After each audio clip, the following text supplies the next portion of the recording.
The thing that makes Occidental pretty unique among auxiliary languages is that it aims for like a really as best as possible a blend of naturalism and regularity, and that is really tough to do, and it's why it took him so long to put it together. Like he started making his own language in 1894, and he didn't end up publishing it until 1922. And even then, that was like he was near the end of he was almost ready to publish it, and he didn't want to right away. But the League of Nations then said they were looking into the use of an international language, and looking for proposals for projects that could do it. And so he said, okay, it's time to start publish this language and get people to start using it.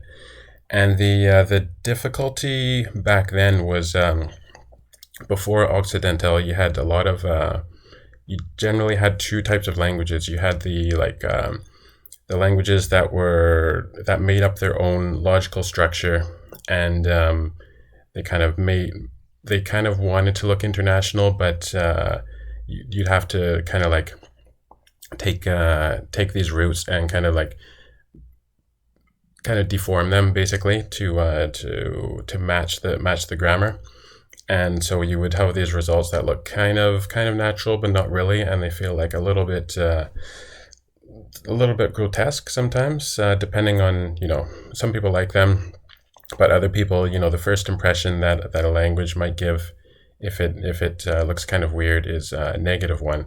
And then on the other side is the naturalist school, where they tried to go with the something that looks as normal, as natural as possible, at least to people at the time in Europe there. And that usually meant bringing in these special radicals, and one of them, special roots basically, and one of them is, before Occidental, there was one called idiom neutral, and they had to, the guy who made it had to bring in all these exceptions. So you had like to do, they had ager, but you want to form words like action from it, act.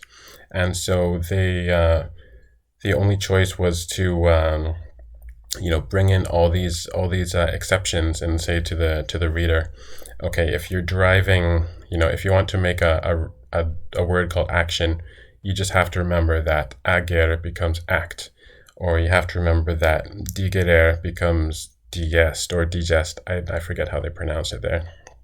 Duker, duked. And so there's like 81 special verbs. Miter, this is like intermittent, and then miss, which becomes like mission, or emissary, emissario, stuff like that. And so anyway, de Wahl, he worked on this for a long time, and he came up with these rules that let you regularly form words from verbs.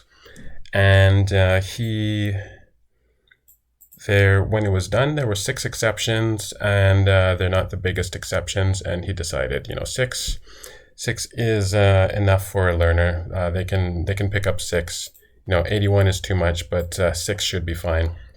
So you can see that's Occidental trying to be as regular as possible, but opting always on the side of looking natural, as long as it seems reasonable that the learner can pick this up. So this is how the rule works.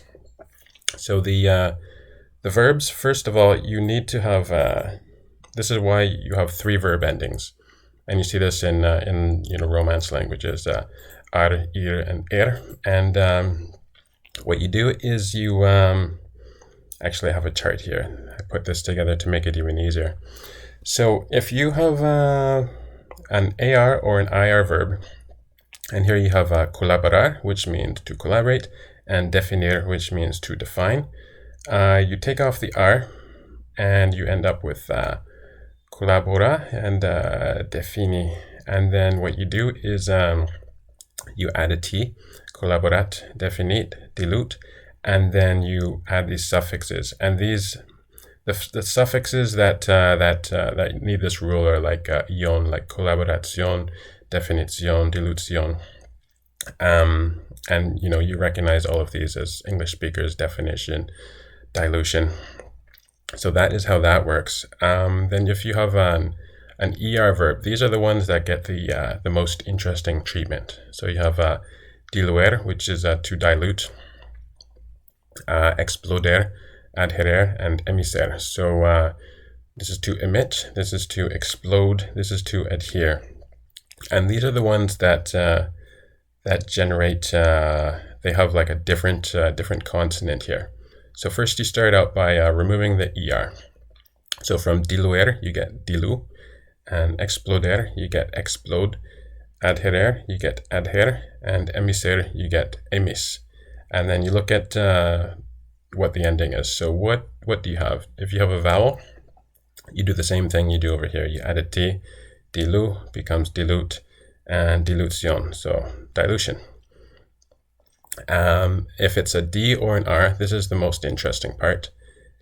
This becomes an S. So explode becomes explos, adhere becomes adhes, and then you add the ion to the end. So explosion and adhesion, which is adhesion. And then finally, if there's no consonant, or if there's no vowel, so emis, then you don't do anything, you just put on the suffix and you're done. So emisser becomes emis, and then it becomes emission. And then the 6 exceptions, that this is the part that you just have to memorize, but there's only 6 and it's not too different. So ceder, like to seed, becomes tses instead of tses with one S, and that's to keep the s sound instead of so you want to say intercession for intercession instead of intercession with one S. So ceder becomes tses, ceder, that's to sit, and this is the same thing. So to seat, to sit, and it becomes session, which is like a seating or a session.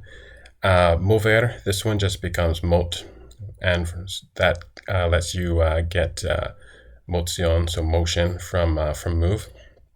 And then you have tener, which is hold, which becomes tent, and you see it in words like attention, attention.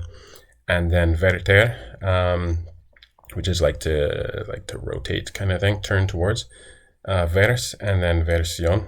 There's also aversion, like aversion, so aversion to something. And then venir becomes vent, and you get words like advente, which is like the advent of Christmas, or a whole bunch of other words with vent in it that I don't remember right now. But that is basically how de Wahl's rule works, and it's really interesting to start applying this to words in English too. You can start to experiment, and one really interesting example is so you have the word responder, right? To respond, and you look at this. You can with de Wahl's rule, you can create. Let's see. You take a responder, and then you take off the er, and you turn it to s, and then you put an e on the end to make it a noun. That's one way, and you get response, which is response. But then you also think, what about responsion? Is that actually a word? Like we were just looking at the ion endings, and this kind of looks funny, but is that an actual word? And actually, it was. Like, it is still in English. I didn't know this was a word, but one day I looked at the responder and decided to see if there's any responsion kind of word, and it turns out that we have it in English. It's called responsion, and it means like a response, or it means first of 3 examinations, and it has to do with responses, which is really interesting. And you can see, if you look at this, let's see, where's the thing by Mateka? There we go. Alphonse Mateka, he's one of the guys that was with Occidental starting in the 30s and then up to his death in 1999, I think it was. And he wrote this: when you use these rules like de Wahl's rule and the affixes and so on, they always represent, like, maybe they don't look quite natural at first. Sometimes, like, responsion, is that actually a word? But they always represent forms that living languages would have been able to produce using their own means. And on top of that, you also have forms like this, which were, used in English and not used so much now. And it just kind of, falls by the wayside. But there's, no reason not to use it. And if you start fooling around with de Wahl's rule, you start to rediscover these. And sometimes you notice that some other language uses it. Maybe like in the case of English, we used it and we don't as much anymore, and maybe we could again. And even like a word like if you take skrir, which is to type, or sorry, not to type, to write. And if you take use de Wahl's rule, you take off the R, add a T, you get skrition. And is that a natural word? Well, it is. If you go to Italian, scrizione.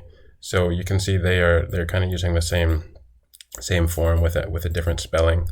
And of course, there's also inscription, which is inscrizione. So it's really cool to experiment with this and see what you get. So de Wahl's rule is the first thing I would recommend to read if you're interested in Occidental.